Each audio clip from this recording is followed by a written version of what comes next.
Okay, so we live in a world that is just constant noise, right? It never stops talking. So how in the world do you find the quiet you need to actually get things done? Well, today we're going to explore this growing movement of people who are tuning all that out to focus on what really matters. I mean, let's be honest, this quote, it hits hard, doesn't it? It's such a simple but powerful truth.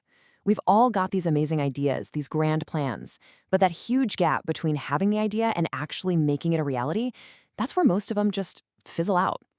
The real work, the stuff that counts, it happens when nobody's watching. So, if that's the problem, what's the solution? How are people actually pushing back against all this noise? Well, there's a new set of rules emerging, and we're not talking about etiquette. We're talking about rules for personal focus and effectiveness. It's all about taking back your attention. You've probably seen these terms popping up everywhere, right? On TikTok and self-care groups, monk mode, moving in silence. But look, these aren't just some fleeting trends or catchy hashtags. They are a direct reaction to a culture that's always demanding our attention, always pushing us to get validation for every single thing we do. So what exactly is monk mode? Let's actually break this concept down because it isn't some new thing that just came out of nowhere. It's a framework that productivity experts have actually been using for more than 20 years. At its very core, monk mode is pretty much what it sounds like. It's about taking that intense dedication you'd associate with a monk and applying it to your modern life. It's not forever. It's this temporary, hyper-focused bubble you create for yourself to make real, significant progress on one single important goal. And it's not some vague idea either. It's built on three key pillars, a real process.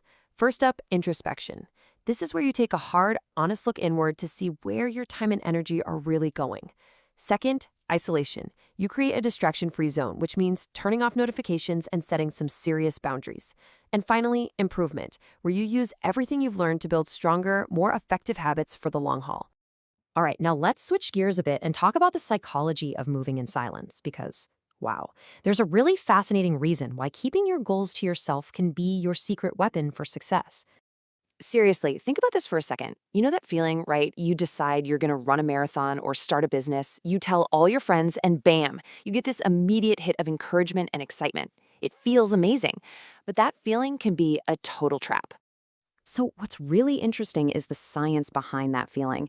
Research by an NYU psychologist named Peter Gollwitzer identified this thing called premature satisfaction. Basically, when you announce your goal and get all that praise, your brain gets a little taste of the reward before you've even started. That social recognition can literally drain your motivation to do the hard work. And that really gets to the heart of the difference here. On one side, you have external validation. It's fueled by things like likes, comments, praise. All that stuff is fleeting. But on the other side, you have internal discipline. And that's about showing up for yourself, even when no one is cheering you on. One is a quick hit of dopamine. The other builds the kind of deep resilience that leads to real achievement. Now what's really cool is that this modern psychological insight, it's not new, not at all. It actually has super deep roots in ancient wisdom, building on a philosophy that's been around for thousands of years. In psychology, this is what they call having an internal locus of control. It sounds a little complicated, but it's a really simple, powerful idea. It's the core belief that you, not luck, not other people, not external forces, are in the driver's seat of your own life. You take ownership of your path.